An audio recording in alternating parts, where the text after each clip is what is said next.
Olá, seja bem-vindo, seja bem-vinda. O Educa Floripa está entrando no ar. No programa de hoje, nós vamos mostrar para você aí de casa uma matéria especial que nós gravamos lá na Escola Básica Municipal Acácio Garibaldi de São Tiago, uma matéria em que mostra uma atividade onde eles utilizam o livro Naufragados, bem bacana. Também no quadro Ser Professor, um quadro que a gente gosta muito, nós fomos visitar o professor William Marques Paula, conhecer um pouco da vida dele, que é professor lá da EBM, professor Erondina Medeiros Zeferino. E no quadro é o seguinte, o nosso momento de reflexão, o tema é Professor se faz no chão da sala de aula. E hoje nós vamos conversar aqui com outro professor, ele que é doutor em História, o Diego Pacheco, atualmente coordenador da EJA Florianópolis. Tudo bom, Diego? Olá, tudo bem? Obrigado pelo convite. Queria agradecer a possibilidade de estar aqui conversando com vocês sobre a EJA. Bacana, nós aqui agradecemos pelo seu tempo. Bom, antes da gente bater o nosso papo, deixa eu chamar aqui a nossa matéria especial. Um livro pode ser o ponto de partida para muitas atividades. Explorar interpretação de texto, falar sobre geografia, matemática, inclusive para conhecer histórias da cidade onde se vive. E é isso que está acontecendo na Escola Básica Municipal Acácio Garibaldi de São Tiago. Por lá, os estudantes estão explorando naufragados e, ao mesmo tempo, aprendendo sobre diferentes disciplinas. Estimular o gosto pela leitura e aproximar estudantes da sua cidade.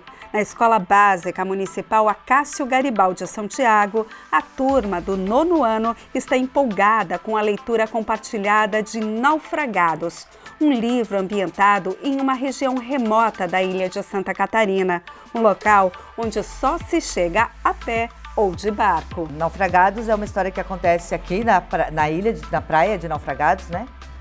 E pouca gente conhece, mesmo sendo daqui. É um lugar que o acesso é um pouco difícil, tem que fazer uma trilha, tem todo, né? Então não é todo mundo que conhece.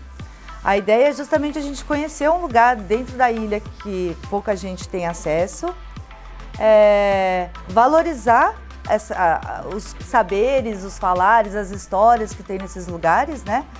Das pessoas. Aqui também a gente está numa comunidade tradicional, a Barra da Lagoa, também tem muita história para ser contada aqui, né?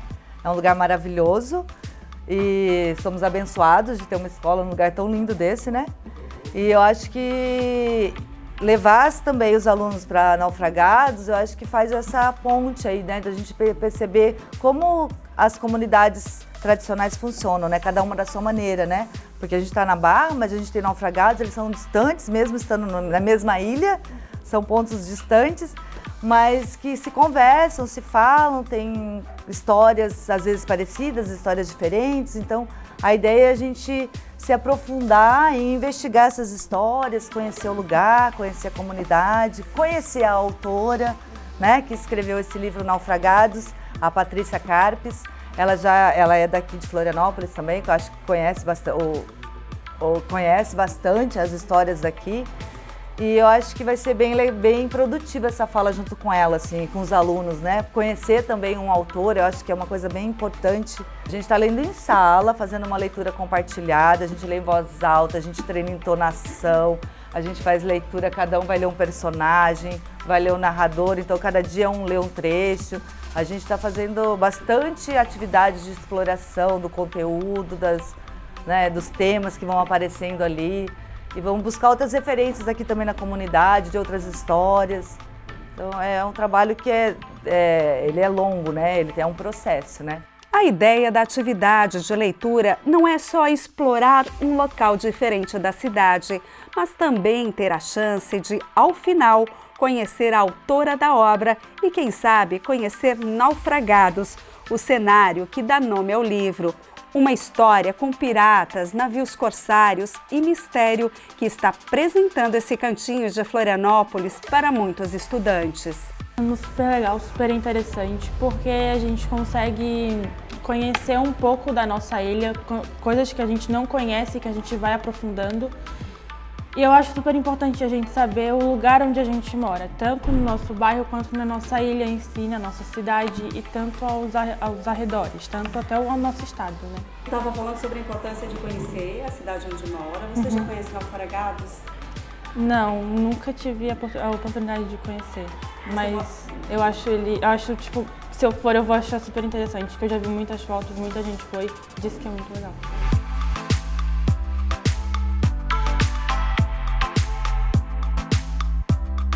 Entre uma página e outra do livro, as disciplinas curriculares vão dialogando e construindo um conhecimento para a vida. A gente usou o tema, né? Está usando o livro para estimular a reflexão e a percepção de que tudo é junto mesmo, né?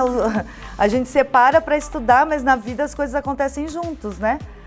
As disciplinas são todas, elas se conversam, né? Então, a gente está fazendo a leitura, mas a gente está contando com a geografia, que vai fazer todo o trabalho de localização do espaço, de história, que vai fazer todo um trabalho também de conhecimento, de aprofundamento das questões históricas desse lugar. A gente sabe que lá em Naufragados tem bastante coisas históricas, dá pra gente conhecer. Na ilha toda tem, né? Mas ali também tem alguns elementos bem importantes.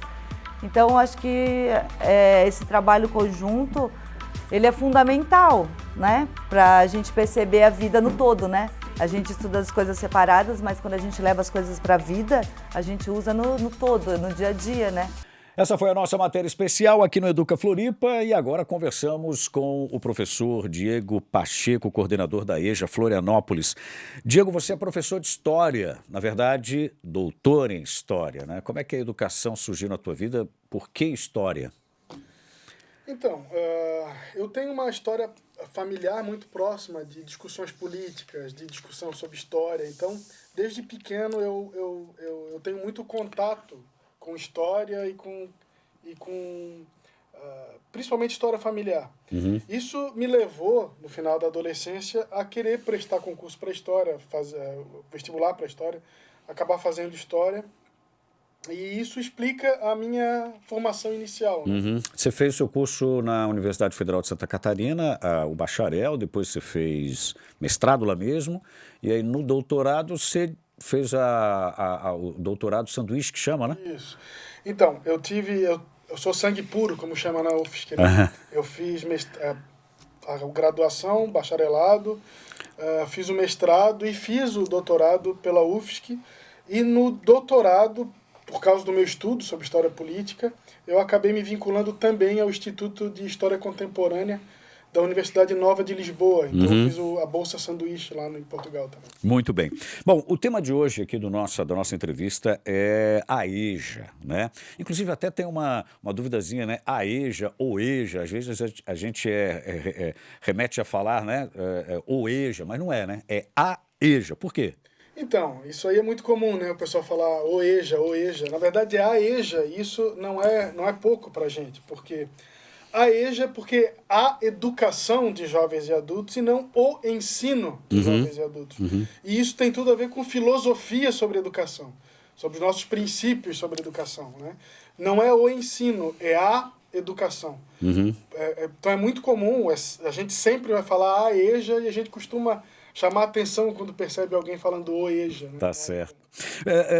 Vamos entender então como é que funciona a EJA, né, que está sob o comando da Secretaria Municipal de Educação. Né? Como é que funciona, para quem é destinada, né, como é que é a estrutura da EJA? Hoje a EJA de Florianópolis está espalhada por toda a cidade, 28 localidades espalhadas em 11 núcleos que administram essas 28 localidades. Então, perto da sua casa vai ter uma EJA, vai ter uma turma de EJA. Estamos no maciço do Morro da Cruz, no continente, no sul da ilha, no norte da ilha, várias turmas no centro, estamos em todas as regiões, no leste. E a EJA atende todas as pessoas que desejam completar o ensino fundamental acima de 15 anos. Né? Então, acima de 15 anos, se a pessoa ainda não foi alfabetizada, por algum motivo deixou a escola e não completou o ensino fundamental, a EJA atende essas pessoas. Uhum. E, no caso, o período que a EJA, que está sob o teu comando ali, atende é de 1º ao 9º ano, é isso? nessa faixa de ensino aí. É um ensino fundamental. Fundamental. Desde as pessoas que nunca foram para a escola até o 9º ano. Ok. E aí, no caso, o ensino médio já é responsabilidade hoje em Santa Catarina do Estado, né? Isso. É o Estado que tem, no caso de educação de jovens e adultos, o SEJA, Ou seja, do Estado, que trabalha muito diferente da gente, que tem momentos específicos de matrícula, então, e atende para o ensino médio acima de 18 anos. ok. Né? Então, ensino médio acima de 18 anos e ensino fundamental acima de 15 anos. Acima de 15 anos já pode fazer a inscrição. A próxima pergunta seria essa, né? A EJA é para todos. Sim, para todos. Independente se essa pessoa ela parou ali no 2º, no 3º ano do ensino primário, né? No 4ª série, né? Que dizia tal, ela pode continuar ali. Isso não importa. Né? A gente não trabalha... depois a gente pode conversar um pouco sobre isso. A gente não trabalha com seriação. Então, é isso. A pessoa nunca esteve em sala de aula. Tem mais de 15 anos, a EJA atende. A pessoa parou no 9º ano, a EJA vai atender. E aí você falou que, no caso, a SEJA tem períodos de inscrição. Na EJA, como é que funciona? A EJA matrícula é portas abertas. Nós atendemos a qualquer momento do ano. Se quiser chegar hoje lá, olha, decidi voltar a estudar. Isso é muito comum. Em dezembro a gente está fazendo matrícula. Aí ela entra já com o curso andando. Com o curso andando. E não tem problema porque o nosso princípio educativo é da pesquisa. Então, a pessoa planeja o seu próprio estudo e constrói a sua própria caminhada com a gente. Então, você falou agora que ela não tem uma grade curricular um pouco diferente do que a gente, né, entende. Às vezes o pessoal acha que a EJA é um supletivo, né? E no supletivo você faz mais ou menos assim, meio ano, referente a uma série, né? O tempo é mais curto. E como é que funciona, como é que é dividido esse ensino, né? Como é que é essa grade curricular dentro da EJA? Então, a EJA de Florianópolis, ela completou, desde 2000, nós temos uma proposta pedagógica própria, que é o princípio da pesquisa, é a pesquisa como princípio educativo. Isso para o que a gente chama de segundo segmento. Então, acho que é bom a gente primeiro falar o que são esses segmentos, né? A EJA se divide em primeiro e em segundo segmento. Primeiro segmento são aquelas pessoas que ainda precisam de algum tipo de auxílio para ler e escrever. Certo. E equivale aos anos iniciais do ensino fundamental. Ou seja, de 1º a 5º ano. O segundo segmento equivale aos anos finais, né? E tem a pesquisa como princípio educativo. Do primeiro segmento, aquele que a pessoa ainda precisa de auxílio para ler e escrever, nós temos a leitura como princípio educativo. E o segundo segmento, a pesquisa como princípio educativo. A pesquisa como princípio educativo, ela parte da ideia em que o estudante, através do seu interesse, mobiliza conteúdos e por intermédio de relações dialéticas com os professores, vai construindo o currículo. Então, o currículo ele não é prévio. Ele é posterior à pesquisa, ele vai percebendo qual a nossa caminhada no decorrer da caminhada. Quando a gente chega no final de um ciclo de pesquisa, é que o estudante vai perceber todos os conteúdos que foram mobilizados, todos os conhecimentos que ele construiu, e aí sim ele percebe o currículo que foi construído. Né? E como é que ele é avaliado nesses dois momentos? A avaliação nossa ela é processual, né? Ela é diária, e nós não temos, como convencionalmente percebemos, a tal da prova. Né? Nós não temos prova. É isso que eu queria saber. O que nós temos é uma avaliação diária por parte dos professores. Nós mergulhamos diariamente em cada estudante. Então, se tu parar um professor da educação de jovens e adultos de Florianópolis hoje, ele vai conhecer cada um dos estudantes, saber onde que ele está caminhando, quais são as suas principais dificuldades, quais são as suas principais qualidades, características.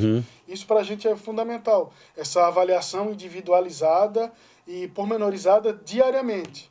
Para teres ideia, a gente tem 2 reuniões com um grupo de professores por semana. Reunião de planejamento pedagógico, reunião de avaliação. Nessas reuniões nós vamos discutir de novo cada um dos estudantes. E o acompanhamento é diário. E o acompanhamento é diário. Muito bem, a gente dá uma interrompida agora na nossa conversa aqui, Diego, porque eu quero chamar aqui o nosso quadro aqui no Educa Floripa. A gente sempre gosta de conversar com professores da Rede Municipal de Ensino para saber quais são suas motivações. Hoje, a gente acompanha o depoimento de um professor que já passou por diferentes locais e que conheceu diferentes realidades. Vamos conferir.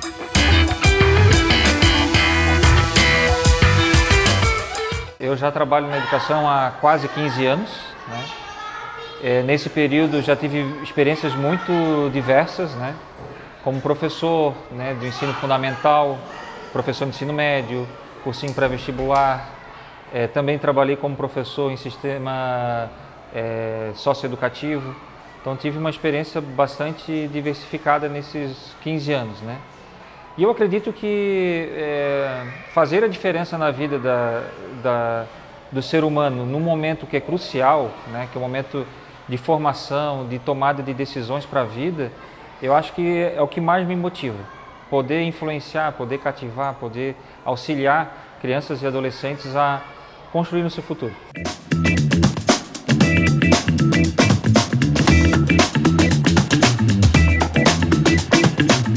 Eu não diria que foi isso que me fez escolher, mas eu acho que no caminho, eu acho que eu fui me descobrindo dessa forma, né? Eu acho que quando a gente começa na educação como docente, muitas vezes a gente vem de uma formação universitária, né, com uma expectativa, né, que às vezes a gente vai apenas transmitir o conhecimento para os alunos, e quando a gente vivencia o espaço escolar, a gente se forma também, a gente aprende muita coisa, né, nesse processo. Eu acredito que foi uma percepção que foi surgindo na minha caminhada.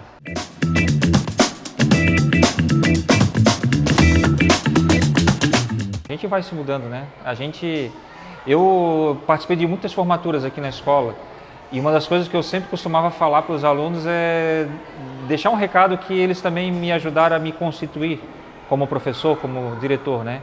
A gente auxilia na constituição deles enquanto estudantes, enquanto adolescentes, enquanto adultos, mas eles nos formam, né? Eles que nos tornam professores, gestores, né? Esse foi o nosso quadro Ser Professor, onde a gente conheceu um pouquinho aí do William Marques de Paula, o nosso professor entrevistado. Falar nisso, estamos aqui com outro professor, o Diego Pacheco, que é coordenador da EJA Florianópolis, e o tema de hoje é isso, é a EJA.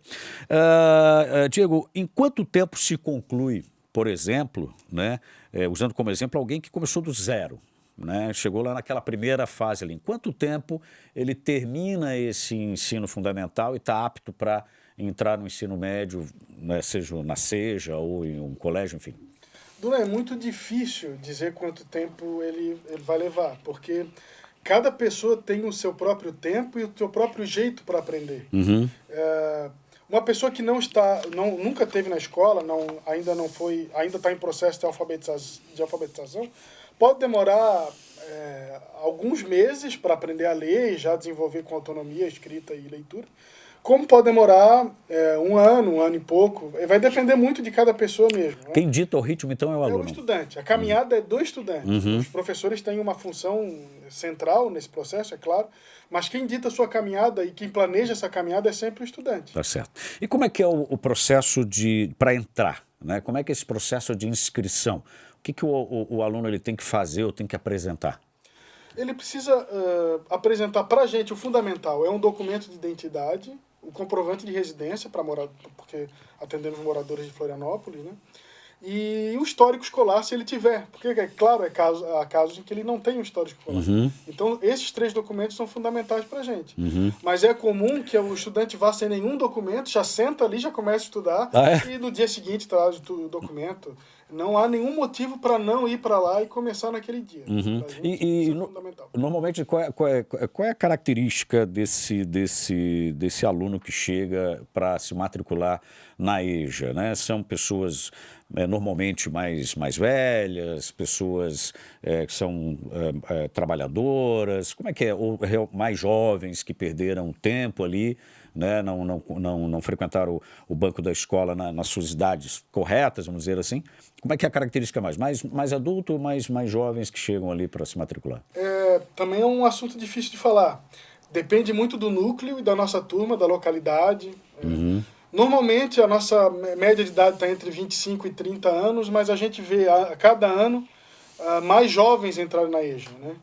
Saírem da escola com 15, 16, 17 anos e irem para a EJA. Esse número vem crescendo ano a ano. Vocês fazem campanhas de incentivo na comunidade onde a unidade sim. atua? O tempo todo. A gente faz essas campanhas o tempo todo.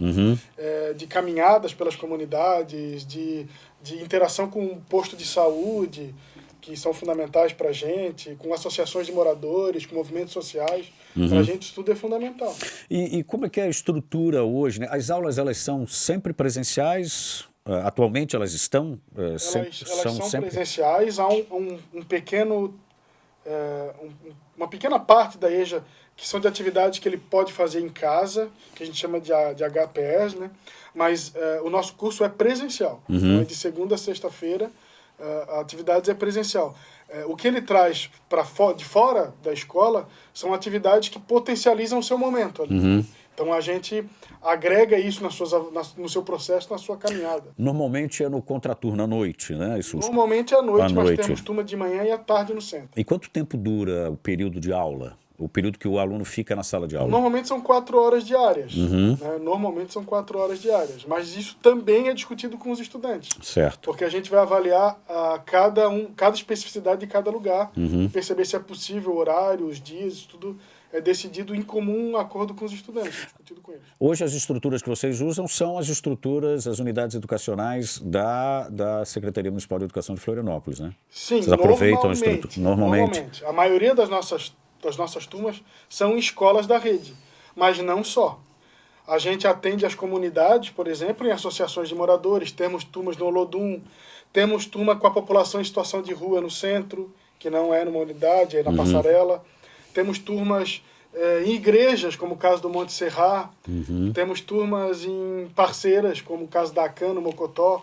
Então, isso também varia muito. Depende de onde os estudantes preferem ter aula. Onde, às vezes, não tem uma estrutura ali pronta já, uma escola, um NEIM da secretaria, então vocês fazem parcerias. Dá um outro jeito, de acordo com o desejo dos estudantes. Muito bem.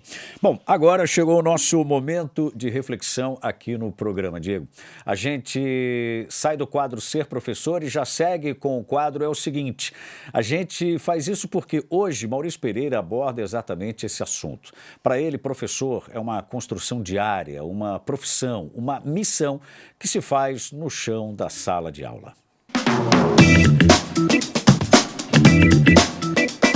É o seguinte, professor, ele é feito no chão da sala de aula, na sua prática. Paulo Freire tem uma frase linda sobre isso, que diz assim, ninguém começa a ser professor numa certa terça-feira, às 4 horas da tarde. Ninguém nasce professor. Ninguém é marcado para ser professor. A gente se forma como um educador permanentemente na prática e, mais ainda, na reflexão sobre essa prática. Por isso que uma das poucas profissões, creio eu, como um professor, quanto mais tempo, melhor. Porque a cada dia o professor se reconstrói. Ele encontra seus estudantes, ele conversa com seus estudantes. Cada estudante vem com uma demanda que nunca ninguém trouxe. Uma pergunta que é uma pergunta que, quem sabe, ninguém perguntou para ele. E com isso, o professor vai se construindo e se reconstruindo diariamente. Você que é professor e que está me vendo, deve lembrar dos desafios que você tinha no início da sua carreira. Muito provavelmente, você tinha muito mais material preparado para uma aula, porque você preparava uma aula de 50 minutos, 2 aulas, e poderia pensar, e se o assunto acabar? Então você levava um monte de material. E hoje, muito provavelmente, é claro, depois de uma década em sala de aula, 2 décadas em sala de aula, muito provavelmente você já tem esse seu planejamento organizado mentalmente. Você já vai muitas vezes para a sala de aula até com nenhum material, mas vai organizado, vai preparado. Por quê? Porque diariamente você está sendo construído Cada aula você sai melhor daquela aula, você aprende com você mesmo, você aprende com seus estudantes, você aprende com os seus colegas, você participa de eventos, você participa de seminários, então você vai se construindo diariamente. Por isso que ser professor é uma atividade linda. Porque quando você lembra que há 10 anos atrás, há 15 anos atrás, você deu aula para aquela pessoa, hoje o filho daquela pessoa está hoje na sala de aula com você, você vai lembrar, nossa, como eu aprendi. Então, essa frase de Paulo Freire, ela é muito verdadeira. O professor, ele não surge do nada. Numa terça-feira, numa tarde de terça-feira, às 4 horas da tarde. Ele se constrói todos os dias. Ser professor é uma profissão linda. Dizem alguns que não é nem uma profissão, né? É uma missão de vida ser professor. Então, eu quero deixar registrado que ser professor é algo que todo dia é construído e reconstruído. Quanto mais tempo, melhor. Obviamente que se você ama a sua profissão, porque se você não ama ser professor, não adianta também você continuar nessa lida de professor. Você só será um brilhante professor ou qualquer profissional se você amar o que faz. Então é o seguinte, a educação transforma. Um grande abraço e um beijo no coração. Esse foi o nosso momento de reflexão com o tema Professor se faz no chão da sala de aula, e é uma grande verdade. Voltando aqui no nosso assunto sobre a EJA, né? Quem faz a EJA pode entrar na faculdade? Não tenho a menor dúvida. Inclusive, não faltam casos de pessoas que trabalharam com a gente, alguns casos, inclusive, de professores que voltam para trabalhar na EJA e eram estudantes da EJA. Uhum. Então, sim, a resposta é sim, né? Tem vários casos de sucesso, daqui a pouquinho eu quero que você conte aí um caso que te chamou a atenção, enfim, para inspirar esse pessoal que está na dúvida ainda, né? Diego, e a matrícula, né? Então a gente já sabe que tem a documentação para levar ali, né? Um documento de identidade, um documento de comprovante de residência, e se tiver aí o currículo, né? Um histórico escolar, beleza. Mas paga para fazer a EJA? Não, como é que é não, isso? é completamente gratuito. Inclusive, nem o material escolar. O estudante vai para lá... Também tem o material escolar? Também é fornecido pela prefeitura. Olha que maravilha. Então tá aí, não tem motivo para não fazer, né? Você que está atrasado nos estudos aí, enfim, e tem aquele desejo de voltar a estudar. Conta pra gente, a gente já está no finalzinho aqui do nosso Educa Floripa, conta pra gente uma história, porque você está desde quando na EJA? Desde 2009. Então tem bastante história para contar. E conta pra gente uma história inspiradora aí de alguém que passou lá pela EJA. Eu sempre lembro do caso, nós abrimos uma turma, como eu falei, com a população em situação de rua. Uhum. Uma parceria interessantíssima que a gente montou no centro de Florianópolis. E um caso especial era de um estudante que a gente chama carinhosamente de Oz. Oz. O Oz, ele chegou pra gente dizendo que ele não sabia escrever. E terminou o ano com a gente publicando um livro. Ó. Ele entrou em março e em dezembro ele publicou um livro com a gente, né? Ele escrevia poesias diárias e, infelizmente, e a escola às vezes faz isso com os estudantes, ele se subestimava tanto, falaram para ele que ele não sabia fazer aquilo, Uhum. e ele acreditou que não sabia fazer.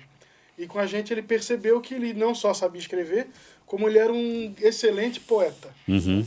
Então eu gosto sempre do exemplo do Oz, porque o exemplo do Oz é o exemplo de todos nós. E Todos nós somos como ele, tem vários outros exemplos, né? Vários Oz, né? Dentro da EJA. De novo, Dunan, cada um tem o seu jeito e o seu tempo de aprender, mas todos aprendem. Maravilha, maravilha. Bom, a gente chegou no finalzinho aqui do nosso programa. Diego, tem algum telefone de contato, algum e-mail que as pessoas possam, enfim, de que maneira o nosso telespectador pode entrar em contato com vocês para tirar alguma dúvida? Então, pode ligar no 3212-0925. O telefone está aqui embaixo aparecendo para você. 3212-0925 é o telefone do departamento de EJA. E é isso. Maravilha. Diego Pacheco, coordenador da EJA Florianópolis, muito obrigado pelo teu tempo, pela tua entrevista esclarecedora e parabéns pelo trabalho.